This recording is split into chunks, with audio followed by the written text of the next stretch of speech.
العالمين والصلاة والسلام على رسوله الأمين وآله وصحبه أجمعين. Inshallah, today we'll finish the second part of the talk we started yesterday. It's about Islamic transactions. Now we have, as we mentioned, many Muslims would like to eat halal, would like to deal with halal, but unfortunately many of them do not have enough knowledge to deal or to involve in halal transactions. And that's why many of the haram transactions take place is due to lack of knowledge. And yesterday we spoke about the contract, the al-aqd. What does contract means in Islam? And we talked about its pillars, and we tried to mention the issue of qabd, taking positions of the commodity or of the material or the product that you buy. And also we talked about the condition of bay', shurut al-bay', and the condition in bay', al-shurut fil bay'. And we mentioned that the condition of bay', shurut al-bay' are done or are being stipulated by Allah subhanahu wa ta'ala. Not like the condition in bay', al-shurut fil bay'. These are the conditions that you stipulate with your either you are the seller or the buyer. You put the conditions you wanted to include in your contract. And today inshallah we'll finish inshallah the second part. Will be started from the al-muharramat. We have two types of muharramat. Muharramat, illegal wealth or illegal money or illegal product. These muharramat, two types. One, it is haram itself. The product itself or the money itself is haram.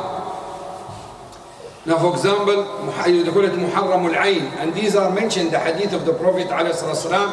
He said, "Inna Allah harrama bay' al-khamri wal-maytati wal-khanzir wal-asnam." Allah subhanahu wa ta'ala forbade the selling of al-khamr, alcohol, al-mayta, dead animal, and al-khanzir, the pork, and the asnam, the idols. And there is another hadith at the fifth type of muharram lidatihi, which is the dog. The dog is muharram lidatihi as well. And why we said it's haram itself, because the second type of haram, that is the product or the material, the thing itself is halal, but the way of earning it is haram. So they call it muharram li kasbihi. Muharram li kasbihi. Now the money of the riba, the money, the wealth, the currency, the sterling pounds or the dollars, is it impure? It's not impure, it's pure. The papers, I'm talking about the paper, it's just normal paper, nothing to do with itself. It's pure, it's not impure. Which means that the problem, the illegality or the haram involved because of the way of earning it. So this 20 pounds, if you get it from interest, it will be considered as haram. But if you get it as a gift, or if you work and you make it, then it's halal. Not like the mayta, dead animal. You whether have it from a halal way or earning or wrong way of wrong earning, it's haram itself. Alcohol as well itself. And the different, this will benefit us in many issues. Now, for example, when we say this is haram, muharram lidatihi, it's itself muharram. That means even if the hand that of the person that get that haram is changed, it doesn't make any difference. But when it is muharram li kasbihi, it's just haram because of its earning. If it moves to another person, it becomes halal. Did you get the point? Can someone explain to me and give me example? I just want to double check. Do you have shuyukh here or just no shuyukh? Oh, say again, that means you're sleeping. I don't like to. Yeah, like, I earn 10 pounds from the bank by interest. Yeah. And I give brought somebody to do some work for me, and I gave him the tin phone. So it is haram for him, or it's halal for him. No, but what I said, He does. I said the halal muharram lidatihi, the haram that these 5 items we mentioned in the hadith, even the person who get them is changed, they are still haram. So if I go and kill a sheep, okay, it's dead now, you cannot eat it, and I leave it, then you take it, or I give it to you as a gift, it's still haram, it's still dead animals. But if, let's say, the money, let's say, I want to give a bad example, but I want to say a father of someone earns riba, and he died, and his money is mixed. Is it permissible to inherit, for the inheritors to take this money? Yes, because the money is halal, but the problem is with the way of earning it, and the person who's responsible is gone, he's died. He's supposed to get rid of this. He didn't do it, it's his problem, he will be punished for this, but for you it's halal. You might say, what's the proof for this? I will just give you a small, quick proof that Barira, she was a female slave at the time of the Prophet ﷺ. And you know the Prophet ﷺ was not allowed to eat from sadaqah or from zakah. He can only accept gift, hadiyah. You know this. Prophet ﷺ was not allowed to eat from sadaqah, charity, or from zakah, compulsory charity. He could also only can have a gift, a hadiyah. So when he was coming into one of his houses, he said, do you have any food? They said, they brought some milk for him. Said, I smell some meat. They said, this is a meat was given as a charity to Barira. To Barira. Barira is a female slave. The Prophet ﷺ said, it's charity for her and it's a gift for us. It's charity for her and it's a gift for us. So that money was haram for the Prophet ﷺ because it was a charity. But when it changed from a charity to gift, it becomes halal. Also, you know, when someone repents from committing, from eating riba. Now this is a dispute issue, there is different opinion about it, but one of the strongest opinion, when someone repents, he does not need to get rid of the money. He can keep it. He can keep it. Unless, if the guy you took the money from, he wants his money. Now let's be practical. You have money in the bank. The bank gave it to you. The bank is happy to give it to you. So no one is feel that he's oppressed or he wants help. No. Everybody is fine. And you repent. Do you need to give it back to the bank? No. Many scholars say you have to give it back, but inshallah the correct opinion, you don't need to do this. Because Allah subhanahu wa ta'ala said, وَذَرُوا مَا بَقِيَ مِنَ الرِّبَى يَا أَيُّهَا الَّذِينَ آمَنُوا اتَّقُوا اللَّهَ وَذَرُوا مَا بَقِيَ مِنَ الرِّبَى. Leave what is left from the riba. That means stop dealing with riba. Did not talk about the previous one. And if you look at the companions, when they embraced Islam and they came to Islam, the Prophet ﷺ did not tell them to give give the riba away.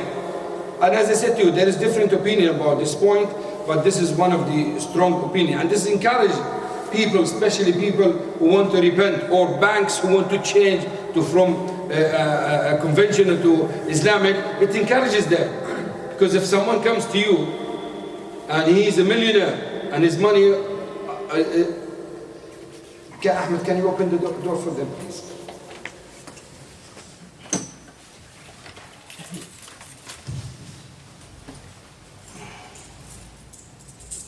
This one. And he wants to repent, okay? And he says he wants to repent. You say to him, okay, you just give away everything you have. So you become poor.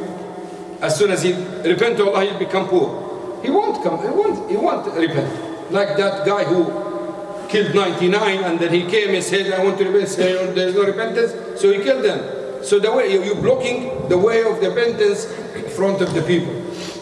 Now the roots of haram, the three main roots, ثلاثة أسباب, reasons for eating haram in Islam are al-dhulm, the oppression, and al-gharar, ambiguity, and al-riba, usually. These are the main haram means for every single transaction take place in our financial transaction. Any haram financial transaction, if you look at it, it will be haram due to the oppression or ambiguity or riba. These are the three main problems we have. So if you understand what's oppression in financial transaction and what's ambiguity and what's riba, you can deal easily and you can eat halal with no problems. And you know that eating haram or dealing with haram is a major problem because it affects you and your family and your children. One of the worst things you can get and get out of because of eating haram is your dua, your supplication will not be accepted. And it's a major problem. So imagine that you keep asking Allah, and Allah just refuse your dua. Why? Because you are dealing with riba or dealing with ambiguity or oppression. So we have to be careful about this. So al-dhulm, Allah subhanahu wa ta'ala forbid the oppression. And we're not allowed to do any type of oppression in transactions. But can you give me examples of transactions that it is forbidden because of the dhulm and oppression in it? Do you have an example in mind?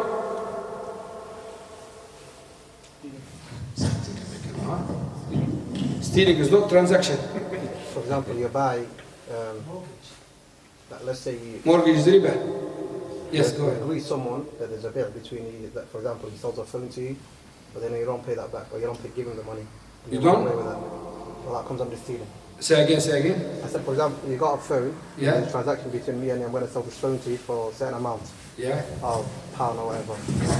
But then I might pay you the first half, the second half, and I don't pay you back. You don't finish the payment. I don't finish the payment. Or is that stealing? Somehow, but there are many. When you put conditions in your contract, which makes it cheating, yeah, cheating people, yeah. So if I sell this laptop to you, I tell you this is brand new and it's not brand new, for example.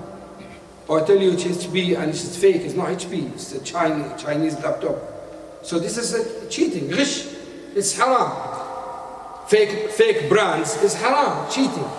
You tell me this is, what is the brands, for example, this Gucci or what's that? Huh?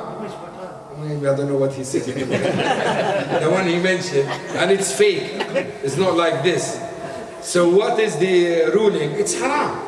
You are cheating me, and you are not allowed to do this. So ghish is one of the transactions that is based, or that's one of the issues of the dhulm. You know, an-najj is like, you know, an auction. There is an auction. I want to sell this laptop, and I have already had agreement with brother Intisar before he comes here. I said, just try to raise the price up. Intisar does not want to buy, but this brother is interesting. You say, okay, I'll pay 800. Intisar 850. Intisar does not want to buy. He's just raising the price. So he's making dhulm against this brother. He's just raising the price with no reason. And this is dhulm as well. And also, the Prophet said, لا يبع أحدكم على بيع أخيه. You are not allowed to involve in the contract that your brother already is involved in it. So Intisar is already dealing with brother Umar, and we wanted to buy his car. Everything is nearly done and they are happy with the price, with the condition of the car. And Intisar offered him 2,000. I come and they say, Umar, I'll give you 2,500. This is not permissible. If the contract is done or it's about to be done and they are happy to finish the transaction, I am not allowed to involve in that situation. This is haram. لا يبع أحدكم على بيع أخيه.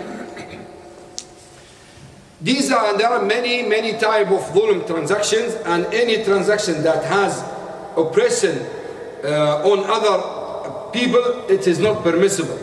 And the second type is ambiguity. Ambiguity is gharar. Gharar, that means is jahala. You do not know something initial in the contract. Either you do not know the price, or you do not know the commodity itself, or you do not know the time of delivering it. You remember yesterday we talked about the conditions of the contract. So one of these conditions will be missing in ambiguity. And in this situation, you are not allowed to involve a contract like this. Example, Prophet ﷺ naha an bay' al-hasa, forbade us from involved in al-hasa transaction. What is bay' al-hasa? In those days, they will come in a shop, for example, there are clothes there, the guy will take a stone, he say, okay, I will throw the stone, and wherever it goes, I will give you 10 pounds for this, for example. So now we know the price, and we know the buyer and seller, but we do not know the commodity. It could be something worth it 10, could be something worth it 20, so there's ambiguity now. This ambiguity will lead to dispute, will lead to problem and fighting. It's like gambling. You know why gambling is haram? Gambling, you know gambling? Al-qimar, why it is haram? Huh? Gharar. How it is gharar? Huh? Probability. Carry on, yeah, probability. How? Because even in business there's a probability, you know this. You might make, you might win, you might lose in business. So what's the difference? You're squandering the wealth. Huh? More risk of, much higher risk of losing the wealth. No, even the business there's high risk. It's true, isn't it? It's qamar. Is that haram? You just repeated the word. It's a qamar. Gambling is Yes, Ahmed. gambling is based on more on luck, wherein Taybah is more amal bil asbab. So gambling is based on luck, and business is based on means and following the means. Still, there's something missing in your. Yes, sir. No commodity involved. Ahsan, very good. No commodity involved in the gambling. You pay £1 and you get a ticket. The ticket, you do not want the ticket. The ticket is nothing. You just wanted the number. For this £1, you might make 1 million. You might go home and finish. This is a gambling. But in business, when I buy this phone, I might sell it and make some profit. I might lose. Commodity is there, and it depends on the market. This is how risk works. But in gambling, there is no commodity, and it's a pure ambiguity. It's a pure 100% ambiguity, because there are no means followed, as the brother said. You just buy a ticket and sit down. They will just go and do it this way, or I don't know if they do it, and that's it. That's why it's 100% risk. Because in business, there are always risk in business. But average risk, reasonable risk. High risk is acceptable as well. 100% risk, no way. This is ambiguity and it's not permissible. And this is one of the issues with Bitcoins, you know. That's why scholars at the moment, many of them, they say it's haram because of one of the issues, the ambiguity. That's completely ununderstandable and unknown, the original for this currency, and it's something, it's just black, something dark, you can't see anything. You buy today for, that was long time, 3,000, just hit 70,000, goes 40,000. It's like, it's similar to gambling. It's not 100% gambling, but that's why there are different opinions. But I'm just trying to tell you what ambiguity means. Shaykh, what if you know that let's say the currency you're buying is 100% and you know it's not going to go up and down? Is it halal then? Maybe the door is closed. Sorry, say again? You know the currency, let's say cryptocurrency, and you know the rate is not going to go up and down. Is it halal to buy then? No, nothing to do with rate. If rate goes up and down, it's fine. Like pound and sterling, you can buy pound and sterling and it goes up and down, pound or dollars or euro, it goes up and down, but it's under control. And there are governments behind these currencies, okay? And there are control. And when you buy them from the shop or from that specific person. Bitcoins, as an example, you do not know the founder of this money. We don't know. Satoshi Nakamoto. Who's this? Jinn or human being? Who's this? No one knows. How come 18 million Bitcoins, they're supposed to be 3 million lost. 18 millions. The value of them is trillions, I think. Trillions. And we don't know the founder. And it's a huge, big market. I'm not saying it's the cryptocurrency is wrong. It's coming anyway. As a market, it's coming. It's the future. Most likely, it will be the future of the currency. But we talk about specifically Bitcoins. Bitcoins is an issue. Now, for example, Ethereum is a currency and it's like a software, both. So this is less in terms of prohibition, is clearer than Bitcoins. Anyway, I don't want to speak about cryptocurrency. It's going to take long time and it is very complicated. But I'm trying to clarify the issue of ambiguity. What does ambiguity mean? Now, for example, the Prophet ﷺ نهى عن الدنيا إلا أن تعلم. Prophet ﷺ prohibited us from making exceptions in the in the space buying and selling, except if the seller specify. For example, you have 10 cars, okay? 10 different cars, and they are completely different in the price. And you say to brother Umar, I will sell you 7 cars of this for 100,000. And I don't specify which 7. Is this halal? It's not halal. Why? Could be the cheap one, could be the expensive one. So there is gharar here. There's ambiguity involved here. You don't know which one is yours. You cannot finish the contract until you are sure which 7 cars I'm talking about. So this is nowadays I have seen many businessmen do this. They buy containers, mixed container. They just tell them they have electronics in it or clothes in it, and they don't specify what do they have. Second hand, brand new. Some people they do, especially in the ports and these places. This is haram. Why is haram? Why it's haram? You don't know what's inside it. You don't know what's inside. You don't know what are you buying. You don't know what are you buying. And as I said, gambling and gharar is the same.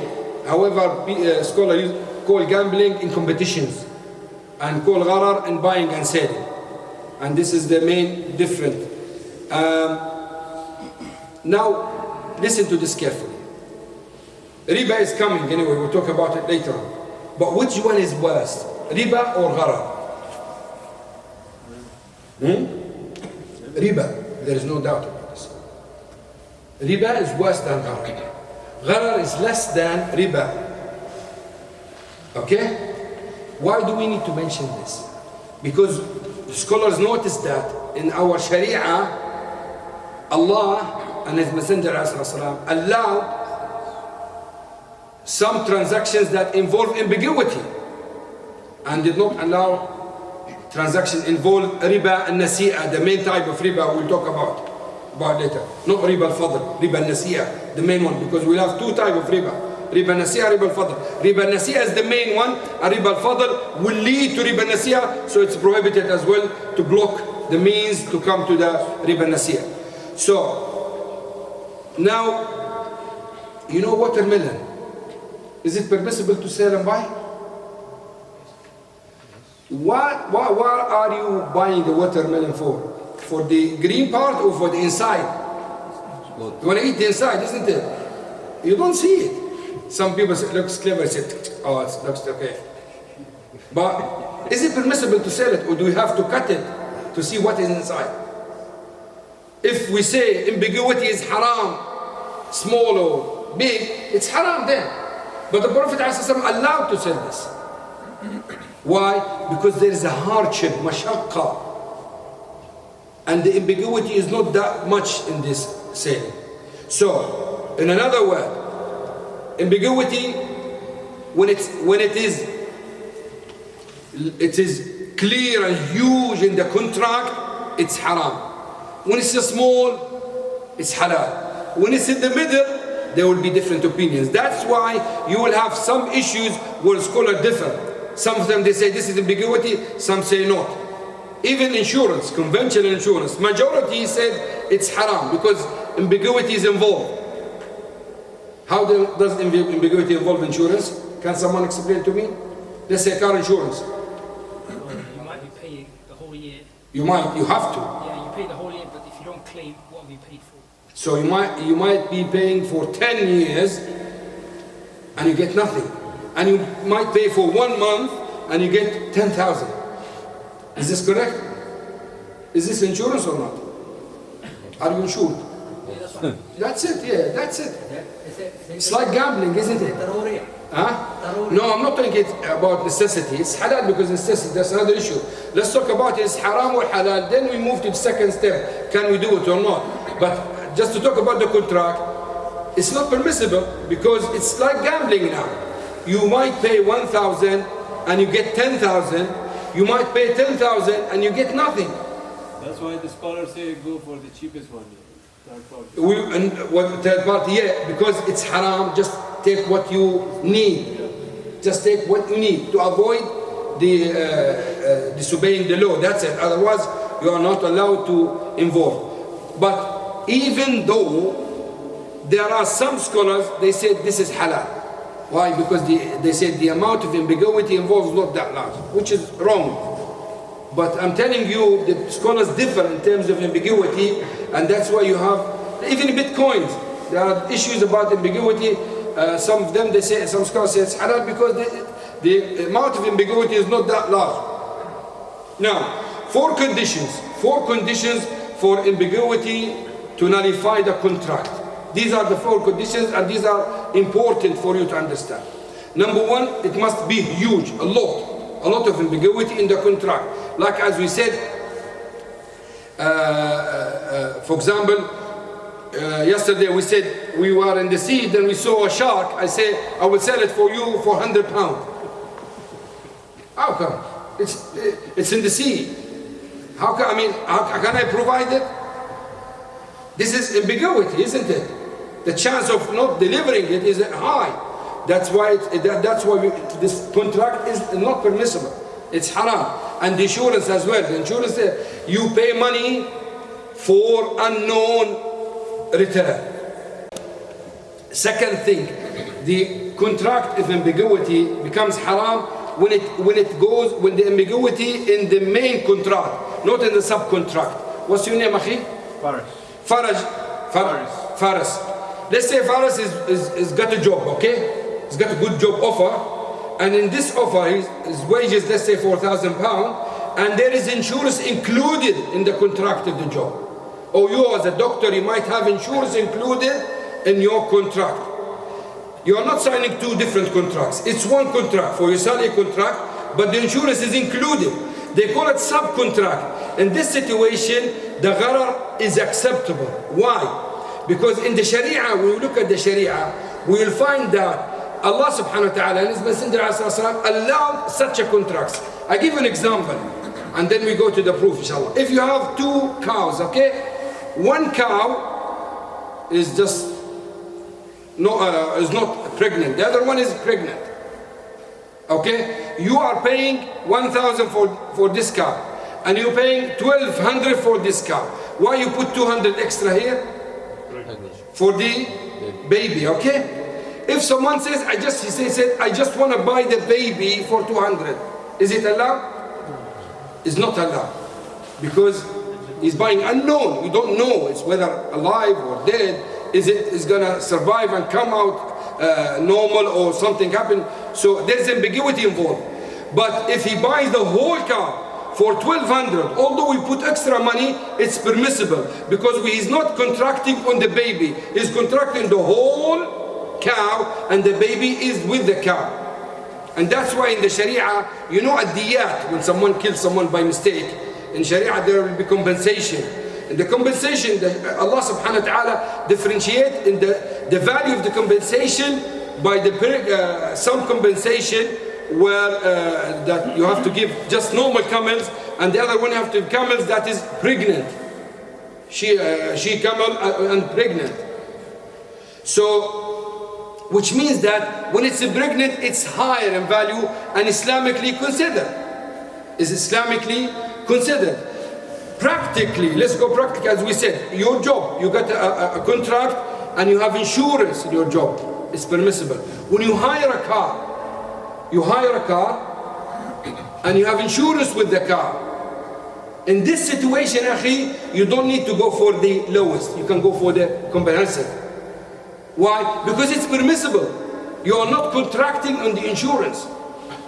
You're buying a washing machine and they offer you an insurance with the washing machine, with the price, with the contract. It's permissible. But do not buy it separate, because if you contracting on the insurance itself, it will be a huge ambiguity, and the ambiguity on the main pillar of the contract.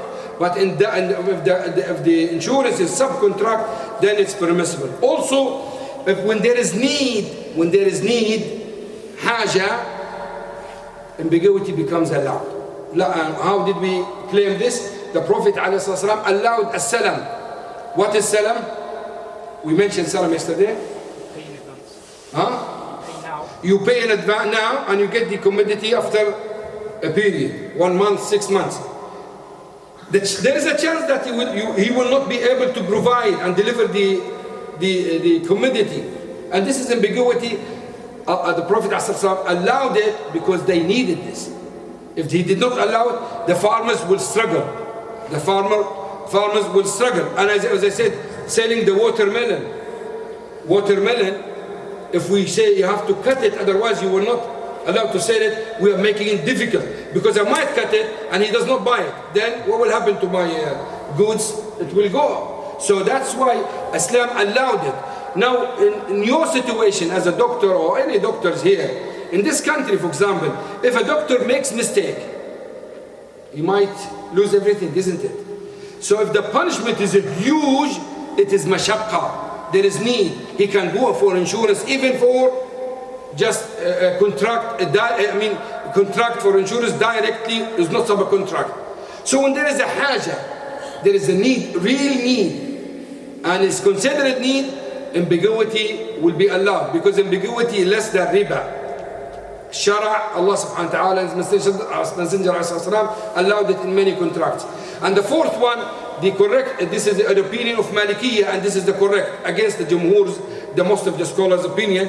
Malikiyya said, ambiguity is allowed in donations, in uqud al-tabarru'at, not uqud al-mubay'at. When it's buying and selling contracts, ambiguity is not allowed. But when there are donations or there is no mutual change or exchange, then it's permissible. Give you an example. What's your name, akhi? Mother.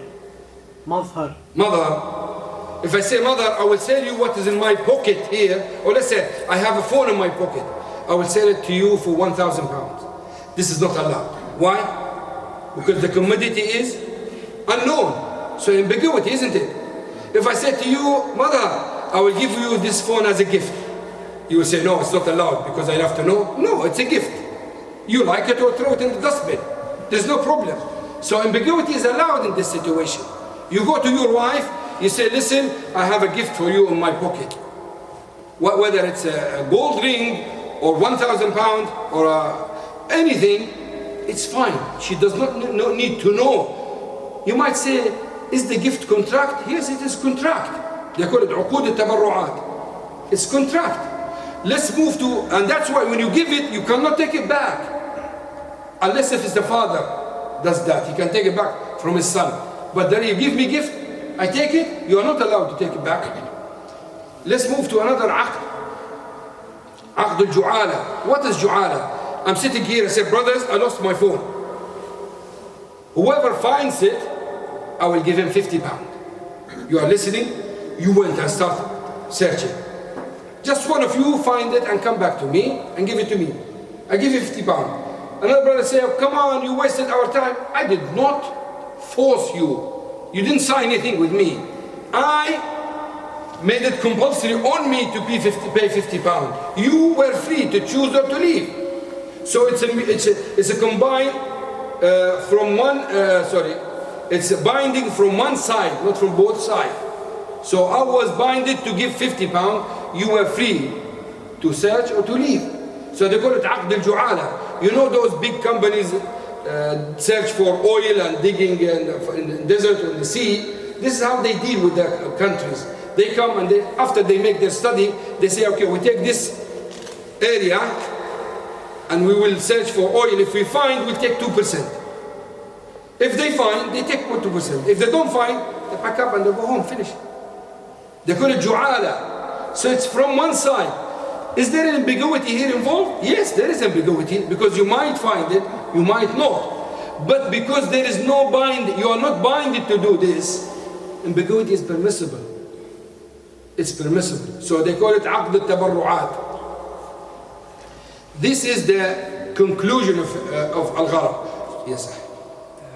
You know, you mentioned that it's al-gharar is not allowed in the main contract, it's allowed in the subcontract. You know, let's say you're buying, like you mentioned, like a washing machine, etc. Sometimes they ask you, do you want to pay for warranty or things like 3-year warranty? How do you know in the contract? How do you know if it's in the contract or if it's... You are signing one contract.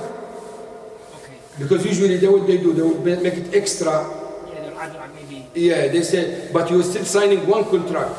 You are not signing 2 contracts. So if they give you 2 papers, one is for the item and one is for the warranty, then it's 2 separate contracts. Yeah, if it's 2 separate contracts, then you can't do this. But usually what they do to you, they will say you, for example, laptop, they will say, will you add £3 on the price and you get guarantee for 1 year, 2 years, whatever? This is what they do. So they will include it in the price. They will tell you this is for the insurance and this is for the price, but in the final payment, it will be one payment for one contract. That's fine then. It's a subcontract. You are not signing a separate contract for insurance. For example, say 1 year, this guarantee 1 year, if you extra pay 5 years. As long as you pay it with the price, not different, yeah? Not separate, yeah? That's fine.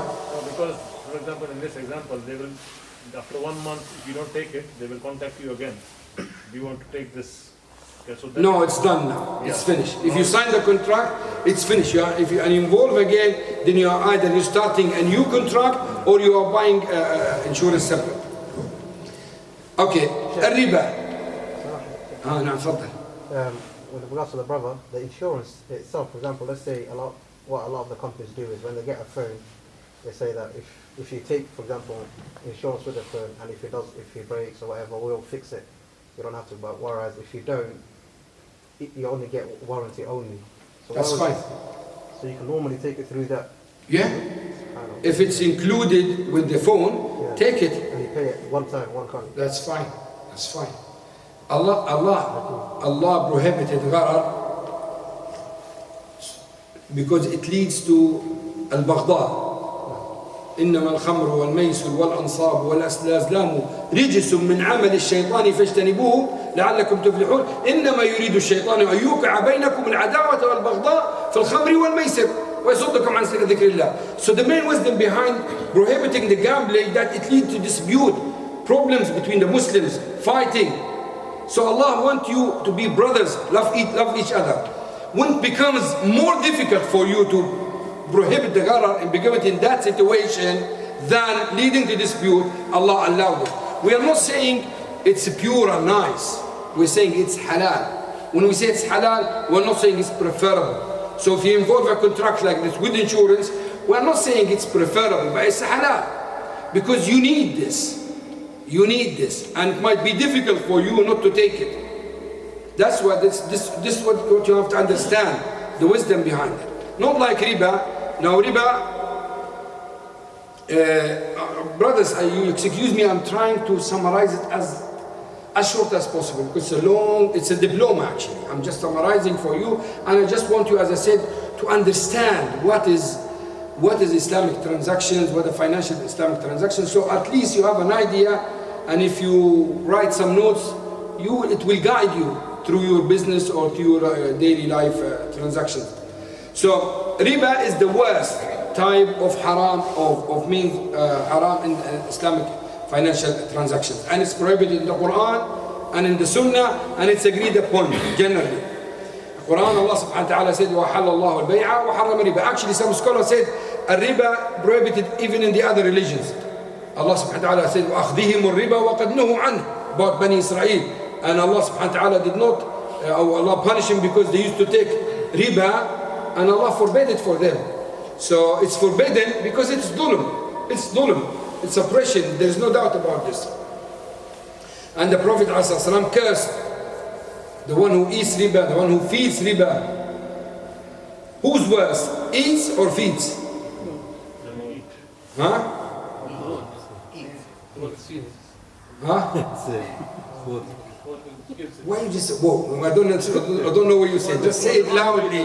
Don't be scared. No money, no gifts, no punishment. Just say it. The one who eats. The one who eats. Why? Because it's for himself. He eats it himself. But Okay. if you feed somebody else, you are giving it to other person. Okay, this is opinion. The one who, Huh? so the one who gives the loan and expects the money, the Yeah, interest back. he's worse. He's the worst. Why? Isn't he the one who has the war with Allah? Now both has the war. Both, yeah. I thought it was more specific for the Nah, both. No, but who's worse? One of them is worse. the one that demanding the money is the more person. He's making money is worse. Okay, what else? The main mafsada happens with the one taking the loan, the one borrowing money. Yeah, like Umar said. Why? Why the main mafsada? Dhulm. If you're taking the money, it's the dhulm on the other He's doing dhulm. Okay, you're coming closer, yeah? He's taking advantage of the people who are like suffering. Yeah, you're getting closer. That's one thing.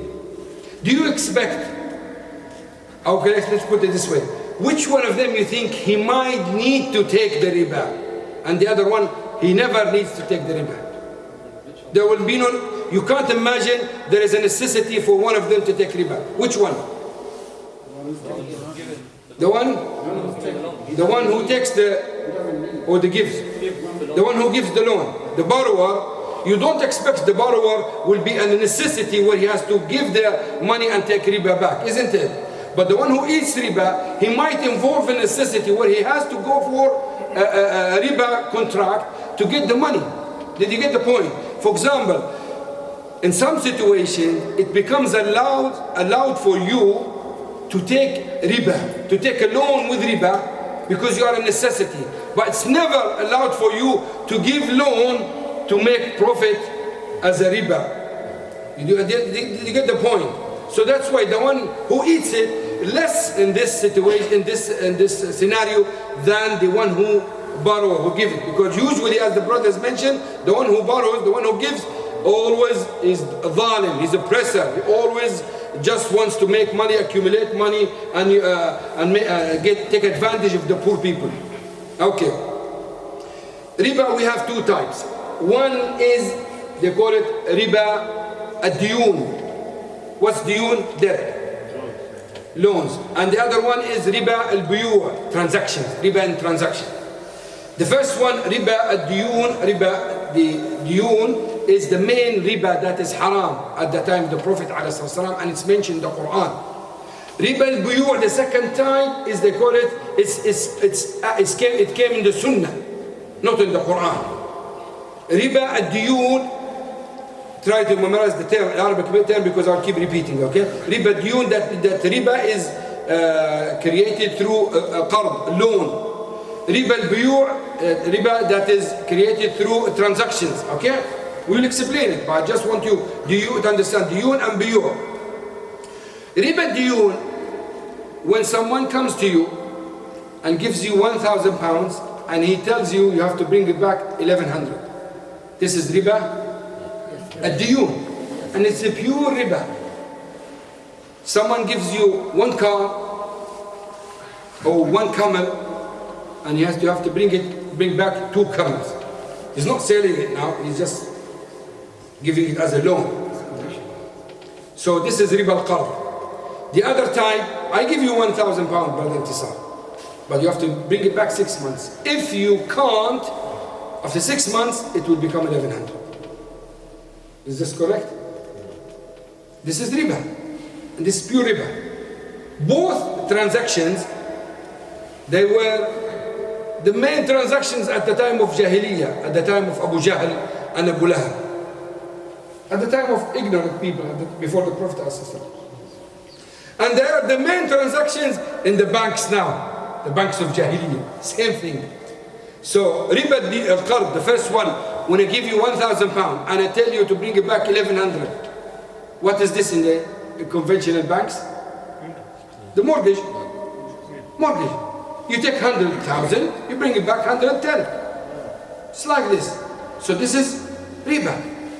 The second type of riba, when I give you 1,000 pounds, just bring it back 1,000 pounds, brother. But if you, after 6 months, you cannot bring it 1,000, it will become 1,100.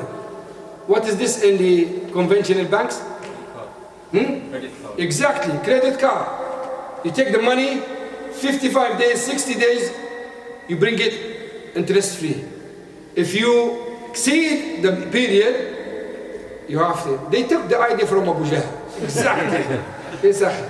Assalamu alaikum. You gave the example yesterday where you said if you want to buy the microphone now, you can buy it 100. Yeah. If you buy it after 6 months, you can buy it for 120. Yeah. What is the difference here? Is it because there's a commodity involved? Is this the only difference? Very good question, and this will at least make you understand the difference. What's the difference? Can someone tell him? It's a commodity. No. They don't have a product. This is money transfer. No.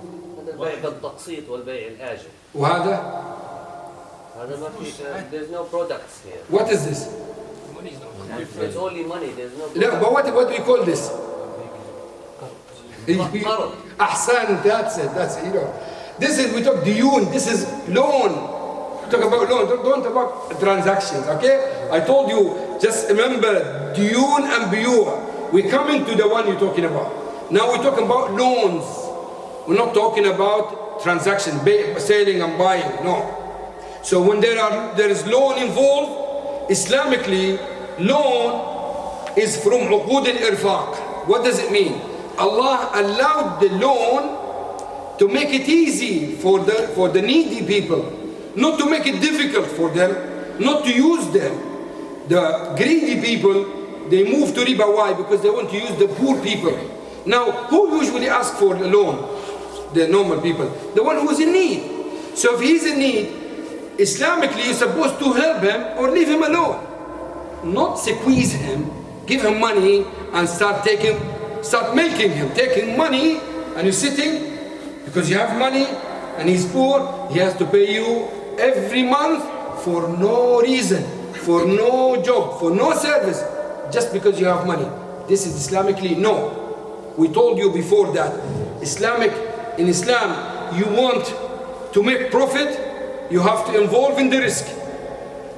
ونهى عن ربح ما لم يضمن. الغنم بالغرم. Islamically, one of the main rule in Islam, profit is based on risk. You want to make profit, you have to involve in risk. Look at this. Now I give brother Antisar 1,000 pounds as a loan, okay? And I give, let's say brother Umar or brother Liban 1,000 pounds as a mudaraba. What does mudaraba? He's good in buying and selling cars. I give him 1,000 pounds and the profit 50-50. In this contract, the loan contract, I am not allowed to take 1 pence. Why? Because I'm giving it for the sake of Allah. I'm helping him. So I have to take back my money. Actually, not only this, if he struggles, I am not allowed to push him to get my money back. I have to be patient. You have to wait. But this man is trading with my money, so I am sharing the risk. How do I am sharing the risk with? How? I'm putting my money. So if he lose the money, what will happen? He's losing my money and losing his time. So we both sharing the risk in the business. But in this situation, when I give him 1,000, am I sharing him any risk? No, he's taking the full responsibility of the money, and I am just sitting at home. I'm waiting for him to bring money more than what I gave him. Islamically, this is not allowed. So the two types of riba diyun, number one, what's number one? Mortgage, which is you give and you put condition from the beginning that you take more than what you've given. The second type, credit card. You give with no condition, but if he exceeds the period, you increase the loan. At the time of Jahiliyyah, sometimes because of the riba, people give their wives, their children. Yeah. So one day, one guy came. He said, "Please forgive me. Just give me more time. I don't have to pay you. I don't have anything to give you. I've given you everything." He said, "You still have one thing?" And he was looking at his son. "You give me this. You take him as a slave." So it's what they used to do before. They take him as a slave. Sometimes they take his wife. يَمْحَقُ اللَّهُ الرِّبَا بِالصَّدْقَةِ. And still, this is still happening, you know. It's indirectly. Those big sharks who deals with riba, they dealing with the people as slaves. Whole countries are slaves. Yeah, poor countries, yeah. The second type of riba, and this is a bit complicated, but it's prohibited to block the means that will lead to main riba. Now, if I tell you something, if I want to buy gold, what's your name, Akhi? Ahmed. If I want to buy gold from you, Ahmed, okay, 1 kilo of gold. With gold, I have gold, old gold, and you have new gold. When it exchanges, this is a contract. This is a bay'ah, buying and selling now. So what happened? We have to do it on the spot, and we have to exchange it in the same place. Islamically, it has to be like this. Why? Imagine if we allow to pay later. What will happen? It will lead us to the same type of riba here. When I give loan 1,000 and bring it back. You know why? Because usually when you buy and sell, one of the commodities will be more expensive than the other one. Is this correct? So for example, if I bring old golden, the value of old golden, let's say 1,000 pounds, and he's got new gold.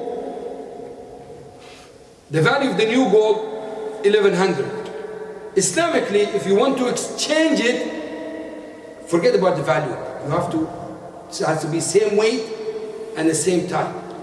Even if one of them is more expensive. You say, why? I say you can go and sell it, get the money and come buy. But to exchange this, it has to be equal and at the same time. Why? Because if we allow this, what will happen? I have old gold, okay?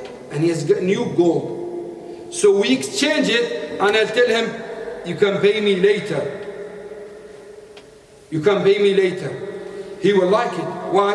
Because he wants time to pay me. But in reality, he is paying me more than what I give him, because I give him old and he's giving me a new gold. I am 100% you are lost. Are you lost? You are lost, huh? I'm coming to the story, but with three times. If you are lost, we finish and go home. That's it. When you have questions, just ask me, I'll answer them. That's it. It's about program for financial car. What's that? Sierra for bear, for the financial car. Okay. Everybody say, buying a new half-used car is a financial, big financial. And then 1 year, drive or something and the back.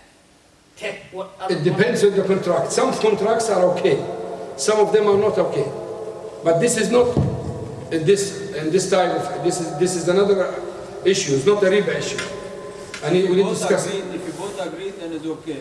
But no, let me explain to you something. Then I come back to you. Forget about the wisdom behind it. In Sharia, the Prophet ﷺ said in the Hadith, gold for gold, silver for silver. Wheat for wheat, barley for barley, salt for salt, date for date, must be equal to equal, hand to hand. Which means these 6 types of, these 6 materials or 6 items, when you exchange them, they have to be equal and at the same time. You have gold and silver. These are the money in those days. Gold and silver, they were the money in those days, okay? Which means that any money nowadays, pound, dollars,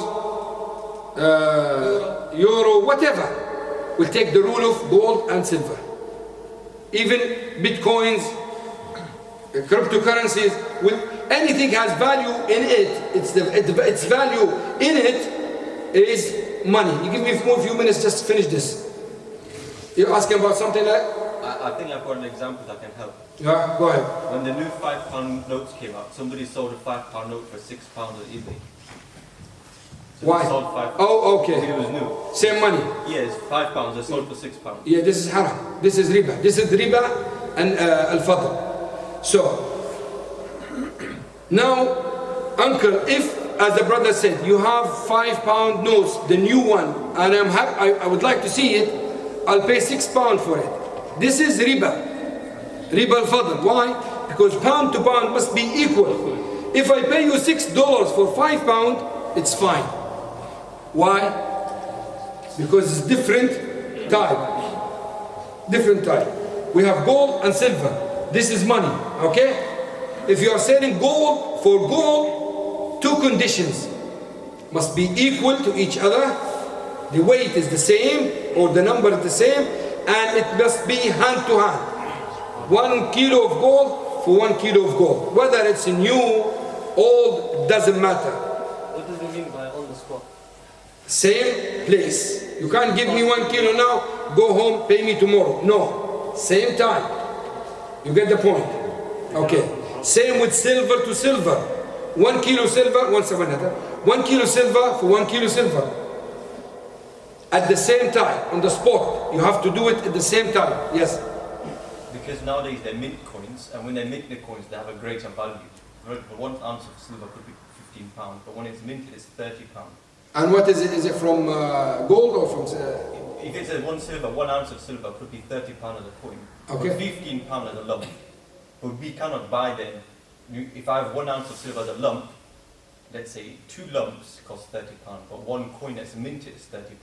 I cannot trade 2 ounces as a lump for 1 coin that's nice and pretty. You say you cannot as Islamic or as Islamic. illegal? So I have to do What's the lumps? 1 ounce as a lump is a rough like blob. It's ugly like Yeah, but it's still silver, it's isn't still it? 1 ounce Yeah. pure silver, and this is a nice coin. It's same value Islamically. The weight is different, The isn't weight it? is the same, but this one is a nice shape. It's pretty. No, but the weight the same. The weight is the same. Then it's permissible. But then, with the pound, they've changed it because it increased the value of the nice coin. Don't look at the value. Look at the weight. As I said, I'm telling you, 1 kilo of silver for 1 kilo of silver. 1 old kilo of silver for 1 new kilo of silver. It has to be hand to hand on the spot in the same. As long as the both people agree. If they don't agree, they go and sell somewhere else and they come to deal with the currency. They can't say, okay, we agree, I give you 1 kilo, give me 1100 grams. No. In riba, you can't say, I'm happy with this. The riba is prohibited for the whole society.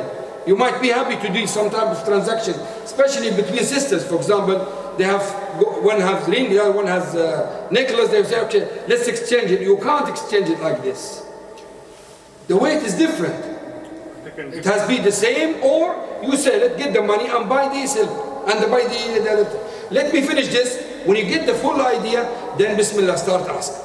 So now, 6 items. 2 is the gold and silver. These are the money. 4 are food: wheat, barley, date, salt. What is the fourth one? Wheat, barley, date, salt. Salt, milk.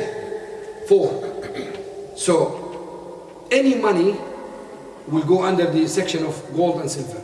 Any food will test it according to those 4 items. Forget about the items now. Look at the wisdom behind the items. Why they were prohibited. Scholars said, and this is the common opinion now, it's opinion of Malikiya, and majority of the scholars nowadays accepted this, even from other school of thoughts.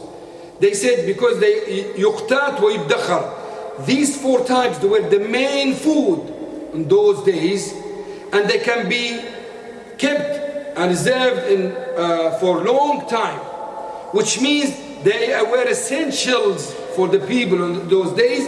So the Prophet ﷺ prohibited messing about with those types because they are essentials. Why I'm saying this? The Shara allow you to sell 1 car for 2 cars. You have a good, nice Mercedes, and I have 2 ugly Volvos. I give you 2 Volvos, you give me 1 Mercedes. Is this riba? No, it's not riba. Is the car mentioned in those 4 types? Is it salt? Is it date? Is it wheat? Is it barley? Is it eaten? Is it gold? Is it silver? بيعوا كيف ما شئتم. Just sell as you like. It's open. Just avoid the essentials. Don't play with the rizq of the people. That's it. This is the wisdom. Shara is prohibiting those big sharks from messing about. I think you need to urge it, question. No, it's not. Sheikh, so, but look, you look at dates. Dates are different types. If you have very nice ajwa from Medina. As long as dates, it would say same. So it has to be the same weight. Exactly. Exactly. Otherwise, you have another option. The door is not closed. Go and sell it and come back and buy whatever you want to buy.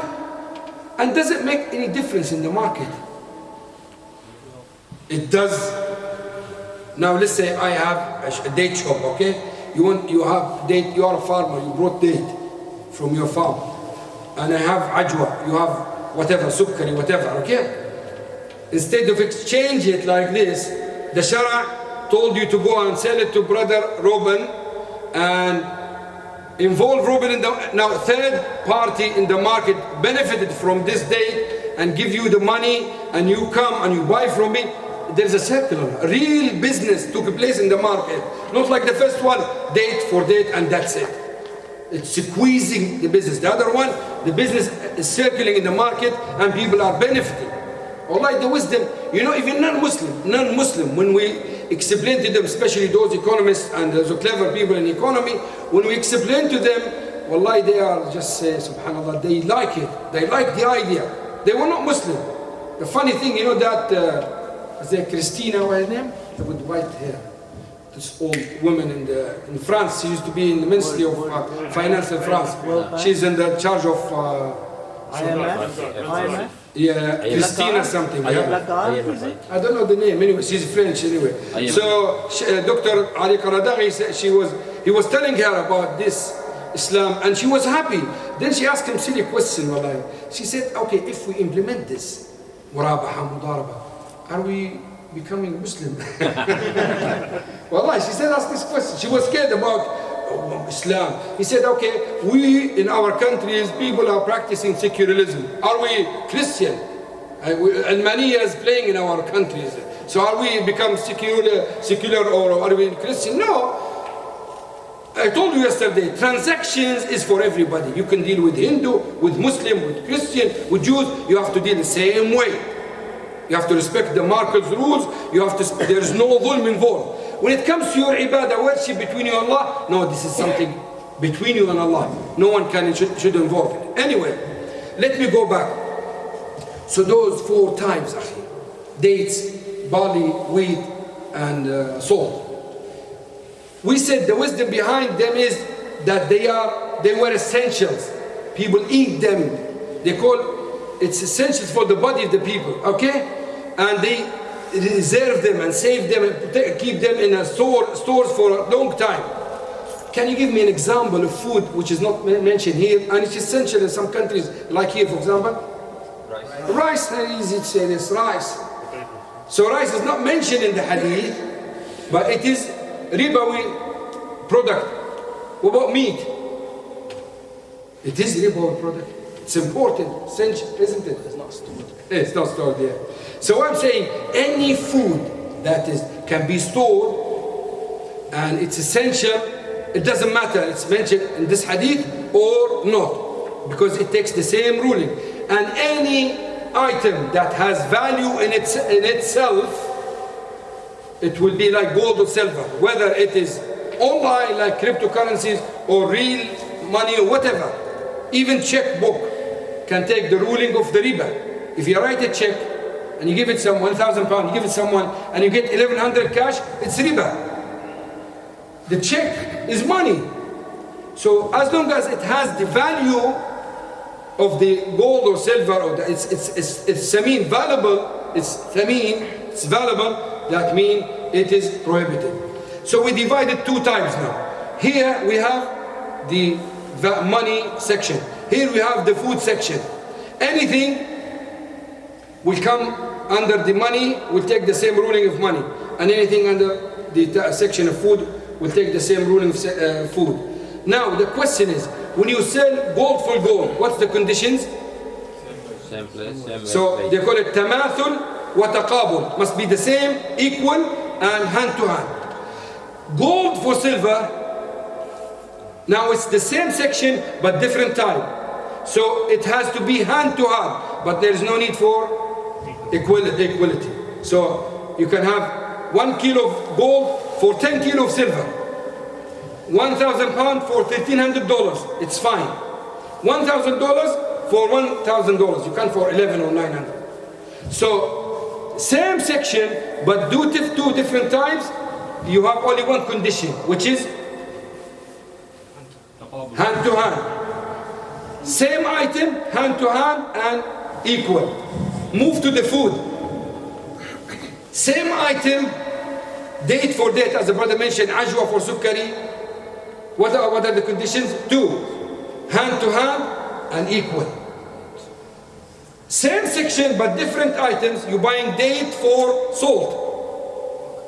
The weight is not important. The main thing is hand to hand. Ahsan taqab. You get the point? Okay. So now we have first one. 1 second. Now focus on this, because if you understand this, I'm finished. I'm really finished. Number 1, when the item is in the same section and it's the same item, what are the conditions? Ahsan, taqabul wa tabatul. 2 conditions. Hand to hand and should be the same. This is number 1. Number 2, different items but the same section. Hand to hand. Same, not need for same way. No, it's okay. Just one condition. Okay. Third one, 2 items from different sections. One from here, one from here. What are the conditions? No conditions. So with money, you can buy 10 kilo. It doesn't matter, isn't it? Okay. Items which is not from the types of riba, actually. The items of riba. What are the conditions? No conditions. So the halal is more than the haram, isn't it? But people just go mingling in the haram. All of them they're going this corner to deal with riba. Halal is there, it's open. No, they like this. Like in Tesco and Sainsbury's. You go, the traffic just lead to the whiskey and these haram. Full of juice, halal juice. Those are the main drinks that people like. So subhanAllah, this is the people like haram, not halal. Although halal is easy. Now we are stuck as a Muslims. Why? Because we are controlled by big countries like America and these places. So they are controlling us, controlling our banks, controlling our economy, and we have to deal with this. And our governments also. Yeah. So what is it? I'm advising you to start from yourself. From yourself, as I told you, one brother, Jazakallah khair, he's starting something good. He's already started in London and he's starting it here. You can try this. Start any businessman, tell him you have to encourage the halal business. You started. Go to the section or the side of the field that you think is full of riba. Like for example, leasing cars or mortgage, selling houses. Try to halalize it. Try to do something. Start a financial company or start a business company or property company, whatever, and do the contract in halal way. You will make money in this world and reward in the hereafter, because you are helping people to eat halal. It's jihad for sabilillah subhanahu wa ta'ala. Wallah, it's jihad. You're helping Muslims. You know now, most of us, maybe all of us, have bank accounts in conventional banks. Most of us take interest. We don't take it in our pocket, but we take it and give it, whatever. But we are generating, we're making interest. So if someone starts to set up Islamic bank, he will be rewarded. Don't think this is a small job. It's a jihad for sabilillah. To divert the people, take the people away from haram to halal. Start a business, as I said, financial company. In London, mashallah, the brother, they started, and I heard they succeeded. They have waiting list. They will buy the house, and they will sell it to you in installments. They take whatever they want in terms of guarantees and guarantors, whatever. It's up to them, and it's halal. But as long as there is no penalty charges, there is no late penalty charges, there is no interest involved, it's halal. So the same, any businessman should think about these issues. Help especially those youngsters. Now, how many young people that do not cannot buy a house, and they don't want to go for mortgage. Thousands. And those thousands are ready to involve in a halal contract. They just need to make sure that's halal. So encouraging people to do this, it's one of the main jobs that we have to do. And unfortunately, according to my experience in da'wah in this country for ages now, this field is completely left. Few people who care about this. We always think about Aqidah, we think about teaching Quran, we think, which is good. Set up a masjid, but what about this time? It's completely messed up. That's why you find us with big beard practicing, we deal with riba. Because there is no chance. You don't have other option. Yes, sir. High street Islamic banks, are they real Islamic Sharia compliant? I don't know. I haven't got any information from them. If you show me a contract and you give me a lot of time, I can come back to you, inshallah. But I've checked some Islamic banks like Al-Rayyan. They are okay. They're not very bad. They are okay. So I have some issues, and they're working on it, but they are okay. But I'm not good in many banks here in UK. If they want to give me commission, I will, inshallah, check their. No, Allah, inshallah, I will do it for the sake of Allah. I just want people, inshallah, to buy halal mortgage. Just take halal loan. That's it. Yes, sir. Earlier you were mentioning the illah for, you asked us a question, but I don't think you answered it, about why Allah subhanahu wa ta'ala prohibited, or why He made gold to gold, hand for hand. Okay. So the illah, I've finished, so that's answering the question. So anyone wants to go is okay, inshallah, to go. Now he's asking about the illah of prohibiting riba al-fadl, the second type of riba, not riba al-nasi'a, not the riba diyun. Riba diyun, the first type of riba, which is prohibited, that to give loan and take more than what you give. This is the main type of riba.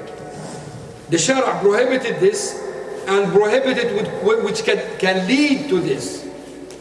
How? If the Shara allow us to buy and sell money for money with extra, what will happen? The conclusion is we're coming back to this type. Okay, now, Brother Robin, I give him 1,000. Oh, sorry, he gives me. I give him 1,000, and I tell him to give it back to me after 6 months, 1,100. Okay? Is that correct? This is pure riba qard. This is the riba qard. Now with you, because we are practicing, we say no, this is haram. So what will we do if the riba al-fadl is not prohibited? Okay, I give you 900 pounds now for 1,000 pounds after 6 months, buying and selling, not qard, not loan. Did you get it? I'm selling you 900 pounds, let's say notes, for 1,000 pounds coins to be paid after 6 months. Is that assuming the 1,000 in 6 months is the same value? No, just one. We're just using hila. Instead of doing riba this way, we'll move to this way. That's why the Shara prohibited this one as well. The gold to gold, what if you do tamathul but not taqabud? Doesn't that... Some of them, the same, have prohibited everything with this. Because now if tamathul... If you do tamathul, then isn't there not... If you do tamathul but no taqabud... No, but the tamathul could be equal in weight but not in the value. You get the point? I have this old gold, its value 1,000. It's 1 kilo. And you have 1 kilo of gold new, it's the value 1,100. So if I give you this one to give me the new one after 6 months, we came back to the same issue. You get the point? Did you understand it? But then if you do it there and then, is it not as well? Sorry? 1,000. So 1 kilo of old gold. Yeah. And 1 kilo of new gold. Yes. If you do tamathul and taqabud now. Yeah. One is more valuable still than the other. Exactly. As if you are giving you 900 for 1,000. If you do it now. Yeah. And if you do it in 6 months, is it not the same situation as well? Same situation. You're giving 900 for 1,000. As if I am... What will... If the Shara did not prohibit this, people, instead of going directly giving loan, they will just use a hila and go behind it and start using this. So they will do the same. They will use the poor people, and this is what they do in some rubbish Islamic banking. Some Islamic banks, they have rubbish contracts. Okay? So they do the same. They do tawarruq. Ina. What's ina? They want to give you loan, but they want to make money. So what they do? Doctor, you wanted 10,000 pounds loan. You come to me. I'm so-called Islamic banks. Some of them, not all of them. What I do, I say, okay, that's fine. You want how much? 1,000? That's fine. I have this beautiful car. It's parking in my garage or whatever. Or just show you the picture. You have nothing to do with it. Or sometimes talk about zinc. We have zinc in London. We are in Leicester. We have zinc in Malaysia. Okay. So I give you the description of this. I'm talking about specific item now. I'm not described item. Okay. That specific Mercedes or specific zinc is there. The value of that zinc is 2,000 pounds. Okay? Is that okay? You buy it from me. You own that zinc. Okay? And you pay me after 2 years. So now the first contract is signed. So what happened now?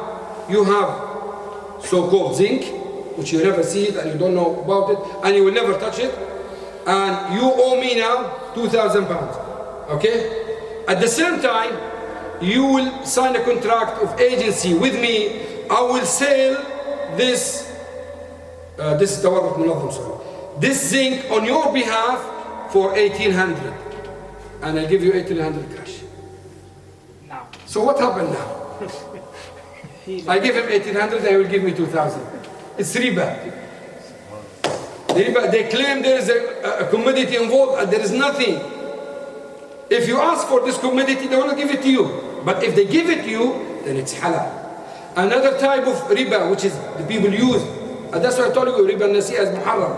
I give you this I say, this is, you come to me, you want money. You want money. I say, that's fine. Give me your I'll buy your mobile. For how much? I'll buy it for 900. So I take the mobile, I give you 900. Okay? Then you buy your mobile from me for 1,100, but in installment. I give it back to you. So what happened in reality? I give you 900, they'll pay me 1,100. I just put the mobile in between to halalize it. Like the one who gives 3 divorces, brings someone to marry his wife to halalize his wife. At-tays al-musta'ab. So the same. Did you get this? This is ina. So I want to give you 900, I want you to pay me back 1,100. It's openly to be clear, riba. So what I would do? Okay, give me your mobile, I'll buy your mobile. 900, I take mobile, give you 900. Okay, now you buy it from me for 1,100, installment, you pay it after 1 year.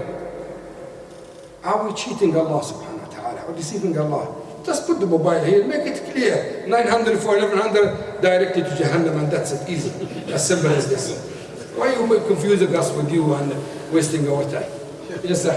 So if I have one lump of gold I found in the forest, I bring it 1 kilo, I get 1 kilo of coins, nice coins. Yeah. I think it costs 3 times more. You still same. If he's stupid like this, go ahead, yeah, why not? When you say taqabul, and you say it is on the spot, is that something that has to happen, like whether it's face to face or they can? No, taqabul means that you have to possess it. Were you with us yesterday? Okay, alhamdulillah. So possession differ from place to place. Now, for example, with a credit card, or forget the credit card, with debit card, you can buy gold. It's permissible. If you have money in your account, you go to gold shop, you buy any gold, then you, bismillah, you give him your card, he will take the money. As soon as he just put the card in the machine, your money is taken from your account. What is taken? Do you think someone is waiting for you there? Oh, take the money from his account, take it. No, just digits. Numbers. Numbers. That's it. But the numbers means money. So they call it qabd hukmi. That takes the ruling of the qabd. maybe after 6 months or 1 year or 1 week, 1 day, the banks, they will come and sit down, I owe you this, and it's their problem. But for us, the numbers means qabd for us. And that's why majority of the scholars say, consider this as qabd hukmi. It's acceptable to do it like this. So qabd differ. For example, buying a building, I just need to give you the key and allow you to go in. But when you buy a phone, I have to hand it to you. So qabd depends on the item, and it depends on the custom, the urf, the people as well. When you say, sorry. Carry on, complete your question. So when you say, for example, because you also look at the method, which is, if it's, for example, a pound to a pound, it has to be similar. But what if it's, for example, what if it's from pound to dollars or pound to euro, would that also have to be similar? Wallahi, one of those people should answer you, because you're supposed to have learned this already. Did you get the question? He said pound for dollars, hand to hand. Is this correct? No. There's no doubt about it. But it has to be equal to equal? No. We said this section has 2 items. If you are selling the same item, 2 conditions. If different items, just 1 condition. Shaykh, what do you say about a contract? Say I have a car, I'm going to sell it to you, and I say, you give me £1,000 a month for 12 months, but if you give me the cash now, I'll reduce it and give you it for 10,000. As long as you decide which contract you are going for. Don't say, yes, I'm happy, and go and leave it like this. Do not involve in the contract until you decide the installment one or the cash one. If you decide, take one of them, it's permissible then. Majority says it's permissible, no problem. Now, I know a lot of brothers that are interested in investing in cryptocurrencies because they feel that the benefits of it are quite high because it's decentralized. And very quite risky, isn't it? Yeah. Because it's decentralized, they basically mention a lot of the benefits. You have to be careful. I can't say it's haram, but I have to be careful because I've seen some of their websites, and I can see it's full of ambiguities. So I can't say it's haram. It depends on that specific website, that specific cryptocurrency, because they differ. They're not the same. Some of them, there are 2 hashes. One of them is 1 hash, I think, Bitcoin. So they have different ruling. So best thing is if someone fear Allah and wants to trade in that specific cryptocurrency, he has to ask about it. It's not open like this, because the market of the cryptocurrency is just new, and it's still there are lack of information. Even the fatwa as well. It's not because fatwa scholars do not understand it properly. Now it's that somehow we're getting more information. But I myself try to read about it. You still have not, as I told you, you always have, you'll be hesitant. Now Bitcoins, not me, even non-Muslims who deal in them, some of them, they are scared. It's like the issue of corona and vaccination. People are confused, some of them, no, keep away from it, do it. So it's same with the cryptocurrencies. But one agreed upon fact, it's a very high risky market.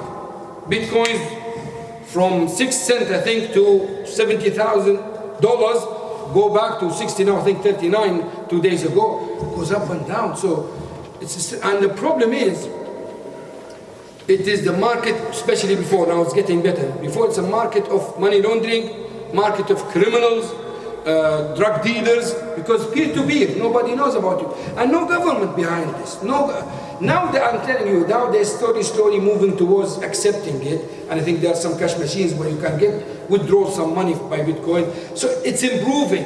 At the beginning, it was haram. Now it's moving. Maybe you say, where is this in Sharia? No, it is in Sharia. You know, vinegar, some of the vinegars, the original vinegars is khamr, alcohol. You leave it, after a while it becomes vinegar. It was haram, now it's halal vinegar. So Bitcoins and cryptocurrencies could be at that time completely haram. Now it's moving towards halal. So what I advise everybody, you want to trade with specific cryptocurrency, read about it, have a good question about it, and just ask one of the knowledgeable people will answer you, inshallah. I have 2 questions, Shaykh. So some people, they give justification for keeping the money in the bank because and taking interest on it, because they say because of the currency is losing the value because of the economic system, it is inflation and everything.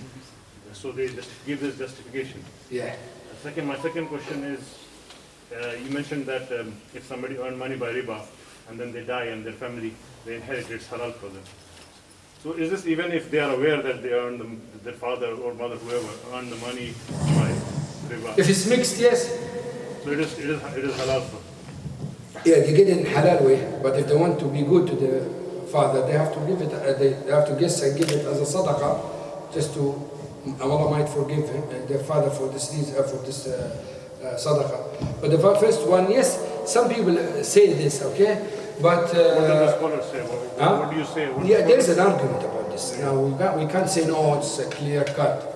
When it comes to currencies, it's an issue. And you know, some scholars say there is no riba in it, but this is very weak opinion. But what they're saying is not very clear, because which will open the door of the riba. You cannot control it.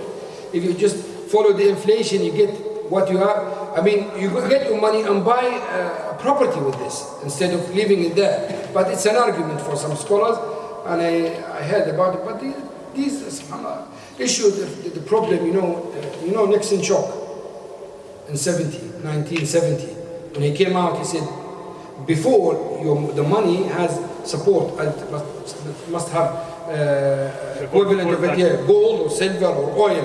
1970, Nixon came out and said, listen, America is America. We just have a strong economy. You don't need to do anything. Dollar will control you, and your money does not have to have. America is controlling this.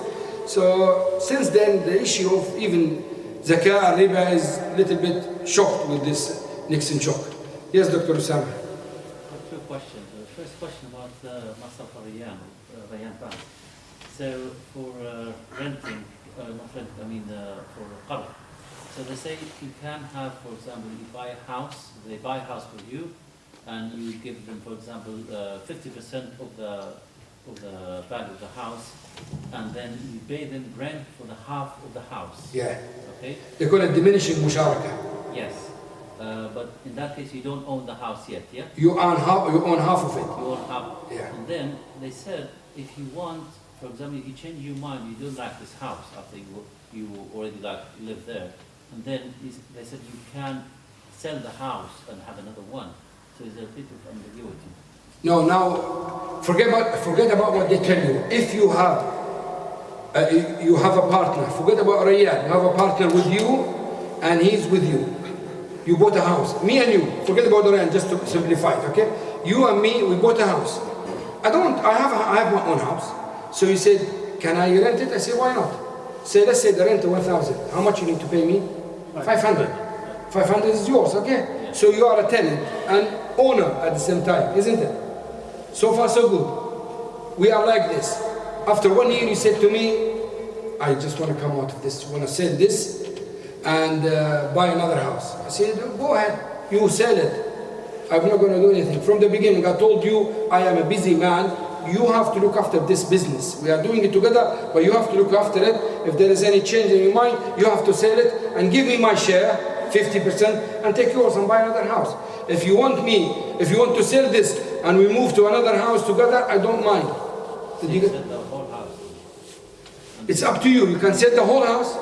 You can buy my share, my 50%. You can buy it installment every 1-2 years. You buy 10%. It depends on the contract. As long as there is no late penalty charge involved, which in this situation there is nothing like this. As long as we are both responsible in the house, we take the risk. If, for example, earthquake takes place in the UK and the house collapsed, we both lose, not only you. You understand me? That's why the insurance should be paid by both of us, not by you. And this is one of their mistakes. If you want to change your mind and you want to have another house, you want to go out from this house, and you owe only half of the house, you don't have money to give the rest of the house. So? What can you do then? I mean, are you asking as Islamic questions? It's up to you. Yes, with the Islamic bank. It depends on the contract. No, let me tell you something. In Islamic bank, don't think you are the victim. I am the Islamic bank, okay? Brother Mudhar and Brother Dr. Usama, okay? You are a depositor, you put money here. And I invested money with Usama. You are not only victim, he's victim as well. You are both my customers. I want to look after you and look after him as well. So when I put conditions on you, I'm protecting him, not protecting myself. You get the point? So when we sit in Islamic bank and we look at their contracts, we consider this. Some buyers like you from your side, they say, oh, this is dhulm, how you put these conditions for me? I say, no, brother, there is another Muslim involved here, another person involved here. I have to protect his money. So I have to balance the conditions. So if the Islamic bank put the conditions, say, listen, if you want to come out from this musharaka, you have to do 1, 2, 3, 4, as long as something Islamically permissible, it's up to them. And we mentioned yesterday, this is ashurut al-ja'liya, ashurut fil bay'a, the conditions you can add to your contract. It's open, as long as it doesn't involve riba, doesn't involve ambiguity, doesn't involve pressure, it's fine. So let's say, for example, I'm a businessman, I'm so busy. Dr. Osama came to me and said, Abu Yahya, please, I want to buy a house, me and you, we go to, I say, listen, Osama, I'm so busy. If you want to do it, I will give you the money, but you do everything. Don't give me headache. I'm just simplifying this, okay? Don't give me headache, I'm busy. You take the money, you buy the house, after 6 months say, oh, I don't want to sell it. I said, don't give me headache, you sell it and give me my share. Islamic Bank is doing it, but more professional. They don't want headache, they don't want risk, they don't want to go and fight with you, go solicitor. They were from the beginning, make it very clear. This clearness, and we need to check, we read it, that there is no dhulm, there is no ambiguity, there is no riba. Well, Bismillah, go ahead. Even Islamic financial companies, if they do, if they want to make sure that their business is successful, they have to involve conditions like this. Because not everybody like you, good man. There are many dodgy people who will come and take money from Islamic bank and Assalamu alaikum, they will never pay them back. So they have to make sure that to protect the money of the depositor. So that's why you see some conditions are very strict. It's to protect those people who trusted this bank and put their money there. Yes, sir. Kamil Usam. So what's the second question is about the student loans. Yeah. What do you think about the student loans from the university? 3 opinions, okay? It's a long issue. I haven't finished it. I tried to read and then give up. First opinion, that is pure riba. Second opinion, it's a mudaraba. This is weak opinion. Third opinion, are you recording? I will be in trouble then, okay. Some scholars said that if you think you will not pay back except what you have taken, you can take it. Do you get the point? Shaykh, the thing as well is with the student loan, they apply the interest rate, so it's very, very unlikely that you will pay back unless you're earning. The problem is with the contract. You are signing in a contract involving a ribawi condition.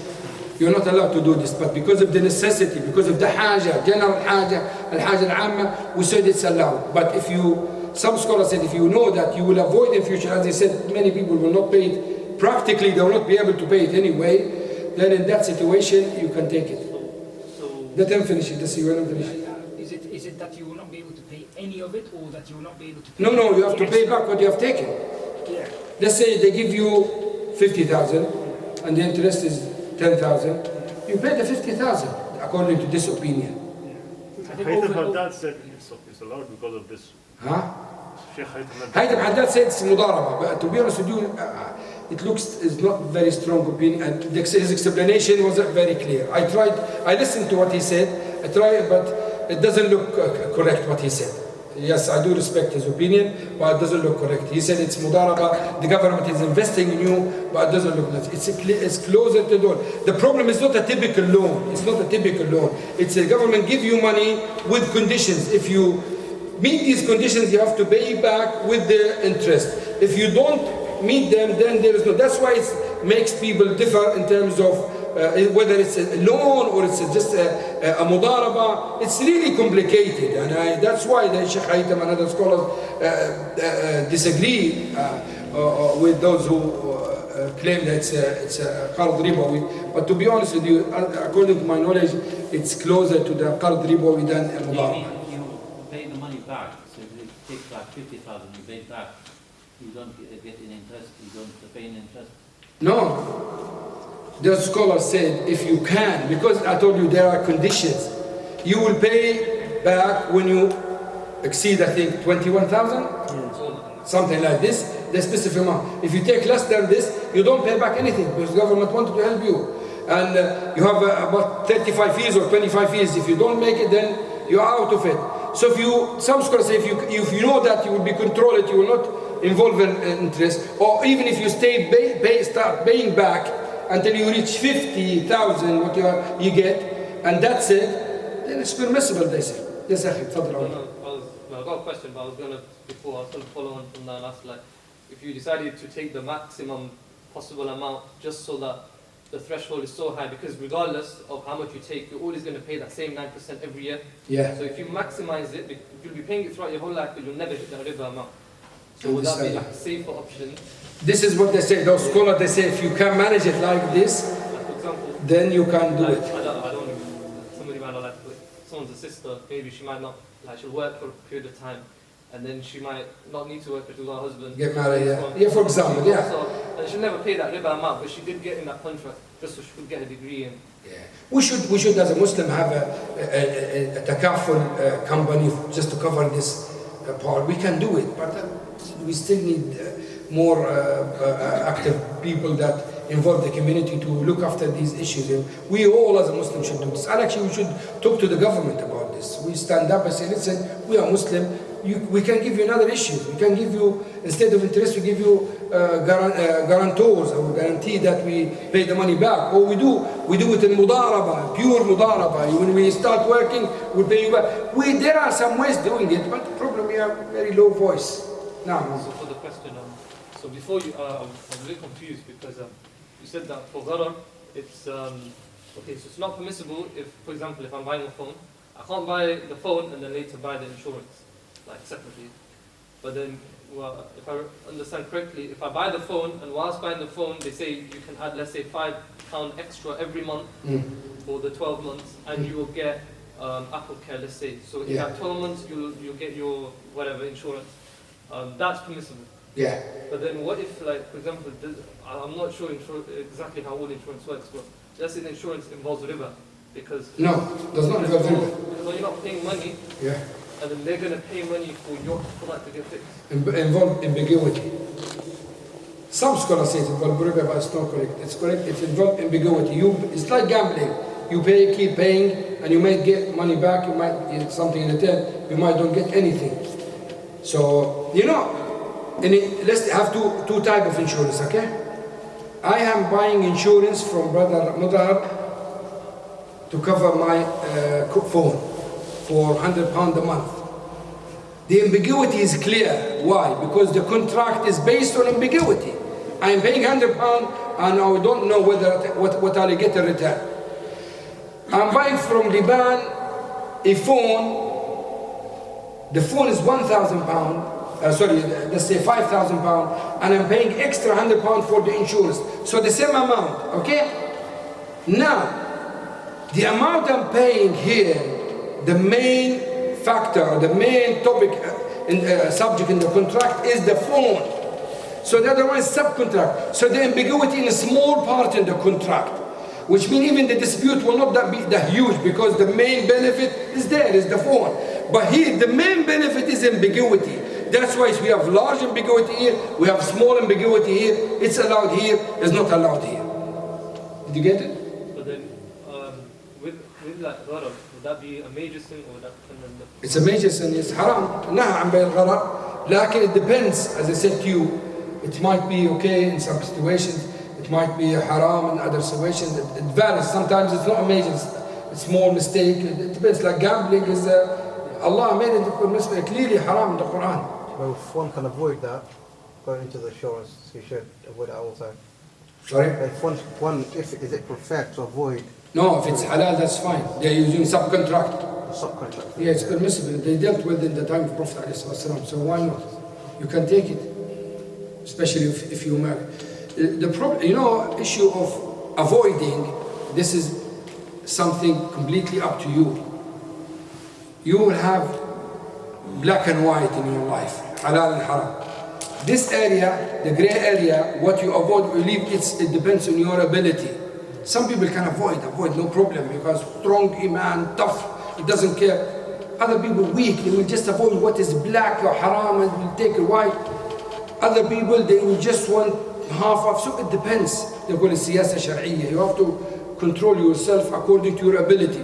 Don't go that extreme and one day you get fed up and you stop even praying sometimes. Some people, like waswasa, when someone involved in whispering get confused about wudu, salah.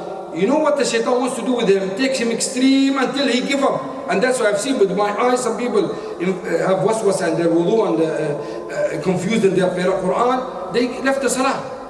Wallahi, one guy said to me, I don't know how to say Allahu Akbar. I said, you said it. You said it, Allahu Akbar. Crazy. But shaitan wants to take him that extreme so he can leave the salah. Yes, sir. Sheikh, when you spoke about riba, you put two categories, money and food. This is riba al-fadl, not riba, this is riba al-diyun. Riba al-fadl, can you just clarify, what about other things? I know maybe you have mentioned it, like laptop, clothing. Good. Look at the wisdom. We have here thamaniya, value, something has value, no value. Essential. Huh? Essential. No essential. Thaman. What's thaman? Price. It's a price itself. When it's a price, it will come under this category. Whatever it is whether it is stones or metal or digits or whatever, it will be here in this section. Like a laptop? No, it's not a price. Okay, I understand. Currency. Digits in the bank, those digits go here, this side. The checkbook, the notes, the old £5 notes, now it's finished. It's just paper, isn't it? It's like tissue. Before it was price. So before it was under this category. Now it's just piece of paper. So any price will go under this section. Any essential foods will come under this section. The rest, just take it away. Laptop, where can we classify this? Nothing. It's neither here nor there. So it's halal. They call it, it's non-ribawi item. It's not a ribawi. You understand me? We have ribawi item, which can be classified under section 1 or section 2. Non-ribawi, the rest. The wood, the table, the microphone, everything is halal. Only thing that Allah said to you, don't touch, don't squeeze the life of the people by playing and messing about the main essential thing, the price and the essential food. The rest, you go and do whatever you want to do. So if you want to go mess about with the laptops, it's up to you. It's an item you can sell and buy. Will you classify water, electricity and gas under essential items? And like for what, buying and selling? Yeah. No, the water took another rules from Islam. Allah subhanahu wa ta'ala prohibited people from preventing people from taking water, etc. But the other ones, the electricity, it will not take the type, it will not take the rule of the riba, but they will take the rule of the essentials for ihtikar, which means that no one can keep them and just prevent people from using them. They are essentials. We talk about now transactions, what makes it riba or not riba. It doesn't mean that even the laptops, if we come to the point that where there is no laptops and people need it, the ruler should involve and force you to sell the laptops in a specific price, because people need it now, That's hoarding, isn't it? Yeah, they call it hoarding, ihtikar, but some scholars consider ihtikar only in the essential items like food, bread and water and things like that. The essential items, is it? Samahli. Yeah, go ahead. Essential items, is that, does that, I don't know how can I put it in a better way. Is that classified with regards to the time that we're in and the era? Yes, it depends on the custom and urf and ada, yes. We said that the rice is not mentioned in the hadith and it's essential now. Bread. The bread. But the bread is under the wheat, it could under the wheat or the barley, but the rice is different. The corn is essential in some countries. So we take the same ruling. You can't, it's a ribawi item. وصلى الله وسلم على محمد وآله وصحبه أجمعين وبارك الله فيكم.